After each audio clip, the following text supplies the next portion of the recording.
Every 66 seconds, someone in this country receives a diagnosis of pancreatic cancer.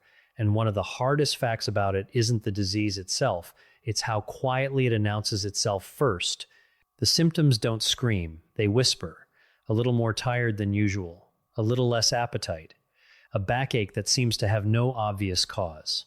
Each one, on its own, looks like nothing, which is exactly why by the time most people connect the dots, the disease has often had a real head start. A quick note before we go further. This channel is for general education, not medical advice, and we're not your doctor. Nothing here is a diagnosis. And having one or two of these signs almost never means cancer most of the time. It means something far more common and far less serious. What we do here is read the actual research oncology journals, the American Cancer Society, the Mayo Clinic, and translate it into plain language so you know what's actually worth a phone call to your doctor and what almost certainly isn't. Stick with us to the end, because the eighth sign is the one that gets dismissed the most often, and it's the one oncologists specifically wish patients brought up sooner.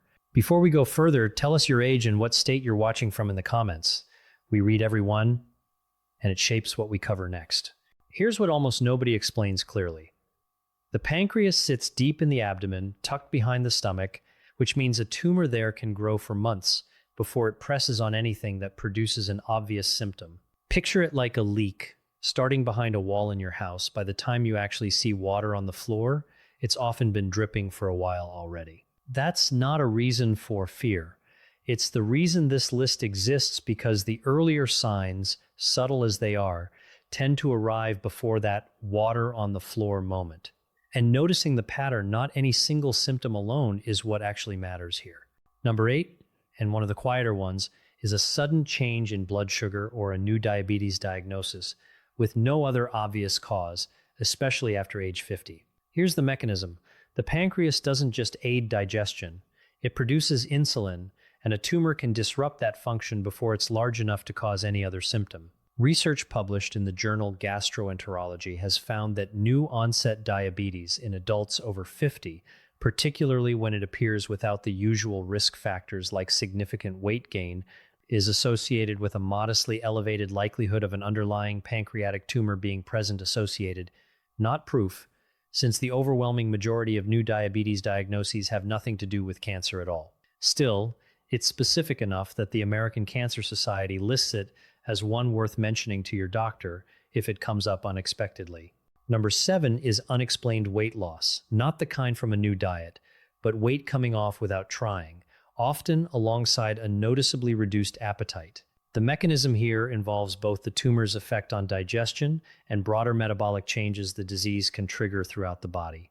The general rule doctors use, losing more than 5% of your body weight over 6 to 12 months without explanation is worth a conversation regardless of the cause. Number 6 is upper abdominal pain that spreads to the back, often described as a dull ache rather than a sharp pain, sometimes worse after eating or when lying flat, and slightly relieved by leaning forward. The mechanism is straightforward. As a tumor grows, it can press against nearby nerves and organs, and that referred pain toward the back is a recognizable pattern clinicians are trained to ask about specifically. Number 5 is jaundice, a yellowing of the skin or the whites of the eyes, often alongside dark urine and pale, clay-colored stools. This is one of the more specific signs on this list because the mechanism is direct. A tumor near the head of the pancreas can press on the bile duct, blocking bile flow and causing bilirubin to build up in the blood. Jaundice is not something to wait on. It warrants a call to your doctor promptly, though it's worth saying clearly that gallstones, a far more common and far less serious condition, cause the exact same symptom and are actually the more likely explanation in most cases. Number 4 is persistent nausea or vomiting, especially when it comes without an obvious stomach bug or dietary trigger and doesn't resolve after a few days the way a typical stomach illness would. Number 3 is new onset digestive trouble, pale, floating, oily-looking stools that are difficult to flush, along with a general sense that food isn't digesting properly. The mechanism connects back to the pancreas's role in producing digestive enzymes. When that function is disrupted, fat isn't broken down properly, and it shows up exactly this way in the bathroom, which is precisely why doctors ask direct, specific questions here, rather than a vague "how's digestion?" Number two is fatigue that doesn't improve with rest, different from ordinary tiredness, described by patients as a heavy, whole body exhaustion that sleep doesn't fix on its own. This is one of the least specific symptoms on the list. Fatigue has dozens of far more common causes, but combined with any of the other 7 signs, it's part of the pattern worth naming out loud to your doctor rather than separately. And here is number 1, the sign that gets dismissed most often because it looks like something everyone deals with sometimes: new, unexplained blood clots, particularly in the legs, a condition called deep vein thrombosis, showing up as swelling, warmth, or pain, often in one leg more than the other. Here's the mechanism. And it's the reason oncologists take this one seriously.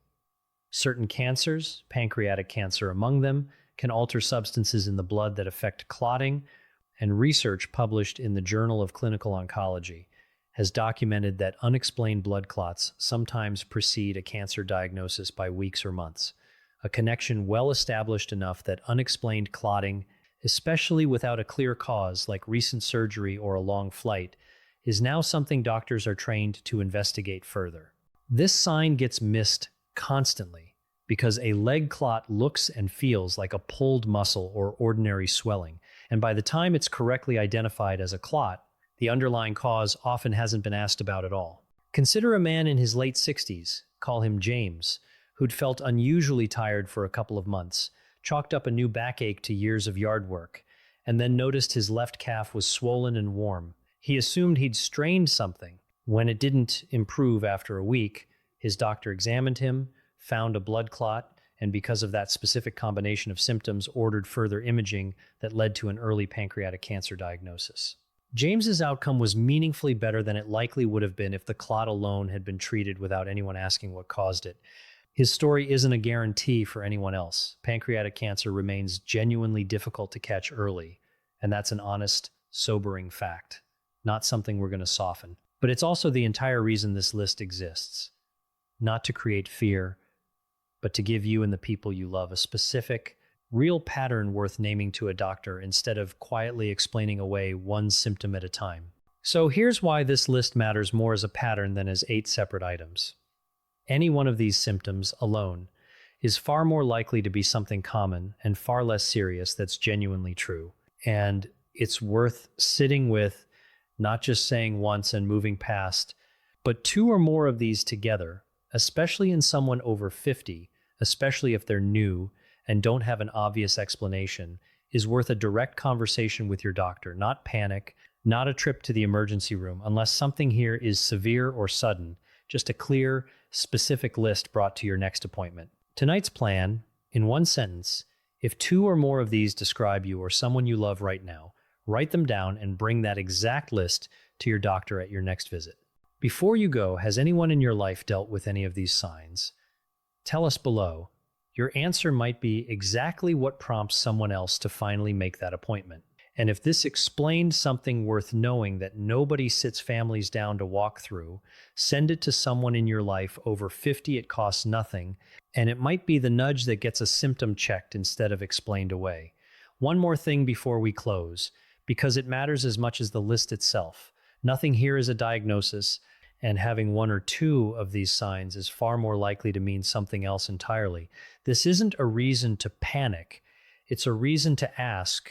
We've covered the signs worth watching for, but there's a specific blood test most seniors have never heard of that can help catch changes like this early, and that's exactly what we're covering next. Watch that one right after this.